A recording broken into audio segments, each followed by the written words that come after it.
Maseches Nedarim Daf Hey contains two primary sugyas. The first is the Gemara's attempt to understand the statement of Shmuel and how it fits with the Mishnah and various brises, where when someone makes a vow, asering hana from someone else, who is actually aser? Is he aser to that person? Is that person aser to him? They both aser to each other? How exactly do we understand this vow? The Gemara is going to have to revise its understanding of what Shmuel actually said a few times to make it fit with the Mishnayos and the brises that we have. But then we'll get to the next sugya, which comes out of this one, and that is the sugya of Yadayim She'einu Mochichos, where you have a partial statement which is not fully clear what it means. It's not unclear, it can't be interpreted multiple ways, but it's not fully clear. It's somewhere in between. Does that count as a good yad, as a good partial statement, or not? So let's begin. The Gemara has quoted Shmuel. Shmuel said if someone makes a neder and he says, I am vowed from you, so let's say Reuven says to Shimon, I am vowed from you, then we do not have any limiting factor on this vow, so the vow goes both ways. Reuven is usher to Shimon, and Shimon is usher on Reuven. That means that when he said, and I am usher to you, when I am vowed to you, he was saying, me and all my possessions are forbidden for you to have an from, and you and all your possessions are forbidden for me to have an from. The only way to limit that is if you have the second clause in the Mishnah where he adds, and he says, Sha'ani ochalacha. Then he's saying that the vow is only on me, that I can't have anything from you. The Gemara says that Rav Yesi bar Rav Chanina says a very similar halacha. He says if somebody says I am vowed from you, both of them are aser. So now the Gemara is going to have a kasha on this. The Gemara says if you look in our Mishnah, it seems to, if you look at another Mishnah, that is the Mishnah on Daf Mem Zayin, it seems to say very clearly otherwise. The Mishnah says if Reuven says to Shimon, I am chayrim on you. I am a chayrim on you. So he doesn't say that I'm going to eat you, that I'm going to eat from you, or that you can eat from me. This is similar to Shmuel's case, which Shmuel should have said, where Shmuel said that the vow goes both ways. Reuven's also Shimon, and Shimon is also to Reuven. But here, the halacha that the Mishnah says is where he says, I am vowed, I am chayrim on you, then Shimon is aser and Reuven is not. He said, my things, me and my possessions are chayrim to you, they're forbidden to you. So only Shimon is aser on Reuven's things and not the other way around. So it's the kasha on Shmuel. So the answer to the case here is where it's not spelled out in the Mishnah, but where the person spelled out, and he said that I am chayrim on you, but you're not chayrim to me, and I am still allowed to partake of your things. So the Gemara says, but that is, if you look at the next case in the Mishnah, where Reuven says to Shimon, you are chayrim on me, there Reuven is aser on all of Shimon's things, and Shimon is not aser on Reuven's things. So again, why does this not go both ways according to Shmuel's halacha and according to Rav Yosef bar Chanina's halacha? So Gemara says, again, here we're referring to where he specified, he said, you are chayrim on me, but I am not chayrim on you. So the Gemara says, okay, so that means that you mean to tell me that in each of these is only where he specified. What would be the case, though? What would the halacha be if he didn't specify anything? He just said, you're chayrim on me, and he didn't say, and not the other way around. So according to what you're telling me, they should both be aser on each other. However, the third case in the Mishnah gives me a case where they're both aser on each other, and that's not the case that it gives. The case that it gives is where he specifies both ways. He says, you're aser on me, and I'm aser on you. That's where they're each aser on each other. That implies that's the only case in which they're each aser on each other. But if he just says that you're aser on me, then there is no assumption that it goes both ways. So again, it's against what we're quoting of Rav Yosef bar Chanina, and it's against what we're quoting from Shmuel. So the Gemara therefore has to revise its understanding. The Gemara first revises Rav Yosef bar Chanina, and then it's going to revise Shmuel, because Shmuel takes an extra step to revise. Now, the revised version of Rav Yosef bar Chanina is drawing a distinction between whether he says, I am vowed to you or I am vowed from you. If he says I am vowed to you, that implies my possessions are forbidden to you and you are forbidden to me. There it goes both ways. If he says I am vowed from you, then he's saying only that he himself is also, I am forbidden from using your things, but that the other person is allowed to use his things. That's the distinction that Rav Yosef bar Chanina is drawing. The Gemara says that right away this doesn't work for Shmuel. The Shmuel was commenting on our Mishnah, and in our Mishnah he said I am vowed from you, which according to Rav Yosef bar Chanina would mean that it's only goes one way. It's only that he's aser, but the other one is not. But Shmuel comments on it and he says, no, this iser goes both ways unless he specified that I am not going to eat from you. So this does not help us to understand Shmuel.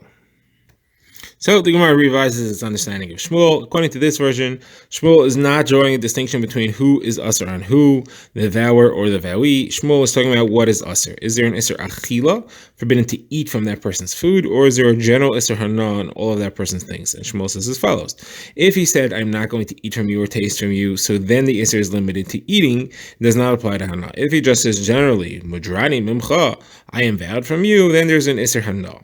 So that's so Shmuel therefore says in our Mishnah where it says Madrani Memcha, unless he adds Ba'achila, there's an Isser Hana. So Gemara says that doesn't fit with Shmuel's language at all. Shmuel's language was that you need to say you need to specify the Achila in order for there to be an Isser. That means if you say the Isser, you're making a bigger Isser. If you just say I'm vowed, it doesn't work. That was the language that he said. It's less of an Isser. You're telling me now that Shmuel is saying that it's more of an Isser if he just says I'm vowed. And he has to narrow it down by saying only an achila. That's completely the opposite of the flow of what Shmuel meant to say. So we have to revise again our understanding of Shmuel. The new understanding is that Shmuel is talking about the sugya of yadayim she'ena mochichas. Yadayim she'ena mochichas, again, a yad of a neder is where you say a partial phraseology of the neder. You don't spell out the neder fully and completely, but it has to the partial has to be clear what you mean. Yadayim she'ein mochichas means where it's pretty clear but not fully clear. There is another way of understanding it. So Shmuel means to say as follows: if he says Madrani ani mimcha or Madrani ani mecha she'ani ochel lecha, so then he's making it clear that I'm vowing that I'm not going to eat from you, and he's creating an isser. If he just says Madrani he mecha, if he just says I'm vowing from you, we're not clear what that means. It doesn't necessarily mean to say that I'm making an isser hana or I'm vowing not to have enough from you. It could be interpreted other ways, and therefore it's yadayim she'ein mochichas. How could it be interpreted? So our Gemara had three examples. The Gemara had mudrani hemecha, mufrashani mimcha, and muruchkani mimcha. So the Gemara says they can mean as follows: Mudrani, I'm vowing from you, could just mean I'm not going to talk to you.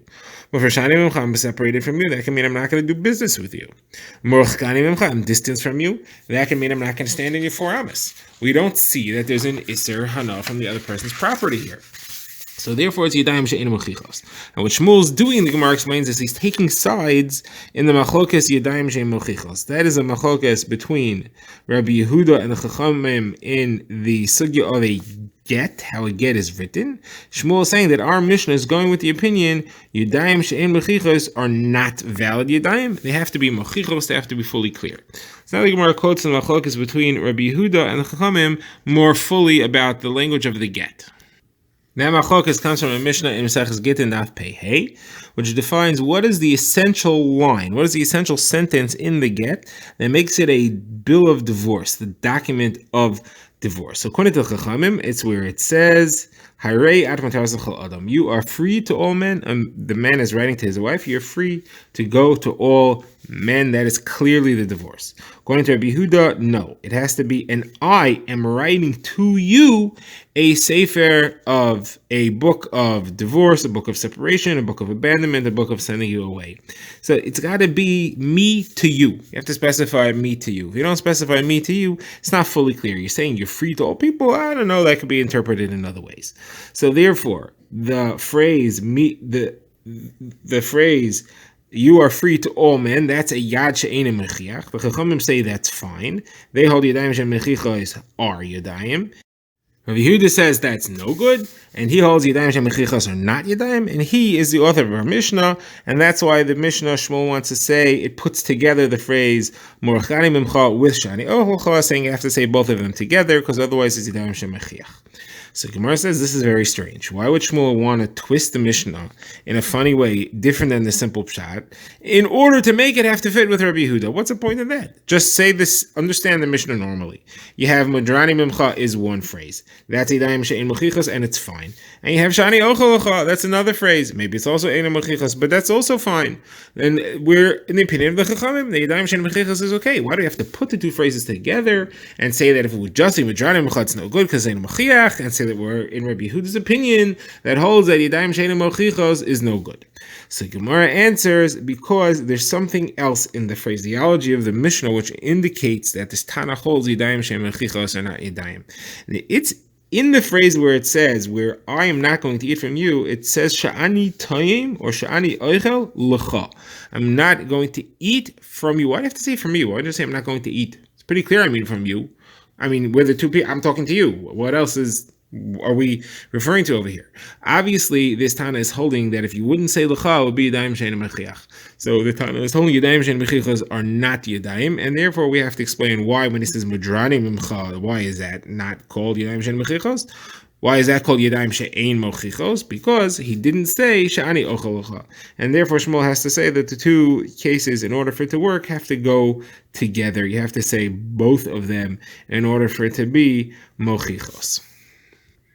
The Gemara now takes a step back into the sugya of Yadayim she'mochichos. The Gemara begins it from scratch. The Gemara says Yadayim she'ein mochichos is a machlokas between Abaye and Rava, is a yad, which is a partial statement which is not fully clear. Does that count as a yad? Yadayim she'ein mochiach. Abaye says yes, it's a good, it's a yad. Rava says no, it's no good. It has to be fully clear. Where does Rava get it from? So the Gemara says Rav Idi said that Rava said that I got it from Rav Idi, and Rav Idi explained that the source for Yodayim, the source for partial statements, comes from the pasuk Nazir lehazir, pasuk which we quoted in the daf yesterday, where it said Ish ki yafli lindar neder Nazir lehazir. So lehazir is to talk about Yodayim, that Yodayim count, but it links lehazir to Nazir, and Nazir is a regular Nazir with a full-fledged vow, not a yad, and Lahazir is a yad vow, and it's linking the two together. And just like Nazir has to be spoken out clearly, yad also has to be spoken out clearly. If it's ein machiach, it's no good. So now the Gemara wants to say, so should we say this machlokas Abaye and Rava about the yadayim she'ein mechichos of a neder of naziros? Is that the same as the machlokas between Rabbi Yehuda and the Chachamim about yadayim she'ein mechichos on the get, which we just quoted earlier? And the Gemara quotes it again fully and clearly. And the Gemara says, no, actually both sides can fit with both. Abaye, who holds Yadayim she'ein mechichos are good by a neder, could hold like Rabbi Yehuda, and Rava could hold like the Chachamim. How so? That's because we can logically assume that Nidarim should be more strict, more likely that a Yadayim she'ein mechichos should be no good, and that we could also give a logical reason that it should be less. And therefore Rabbi Yehuda could agree to the Chachamim in the case of the Nidarim, and the Chachamim could agree to Rabbi Yehuda in the case of the Nidarim. How so? So the Gemara says the two sources are as follows. A get, on the one hand, it has to be krisus. Krisus means it has to be cutting. It has to be clear. So it could be there, you need yadayim mochichos, according to one opinion at least. And maybe that's over there where Rabbi Yehuda says you have to have yadayim mochichos. But by neder, where you don't have to have krisus, you don't have to be cutting and sharp. So maybe you'll agree to the Rabbanan, yadayim she'ein mochichos is no good. And that's what Rava will say, that I really can fit in with Rabbi Yehuda. Now, logically, the other way is that in the case of the get, it's painfully obvious what's going on. The man is divorcing his own wife. He's not writing to anyone else. So it could be that over there, that's the case where the Rabbanan say, no. You don't have to have Yadayim Mochichos. Come on, it's pretty straightforward. You don't have to say, you don't have to spell it out. However, in the case of the neder, how do I know who's talking to who, what's talking to what? You have to spell out what's going on. And therefore, maybe the Rabbanan would agree that in a neder, you do have to have Yadayim Mochichos, and that's what Abaye will say. The Rabbanan will actually agree with me, and you do have to have Yadayim Mochichos by a neder, even though you don't have to have it by a get.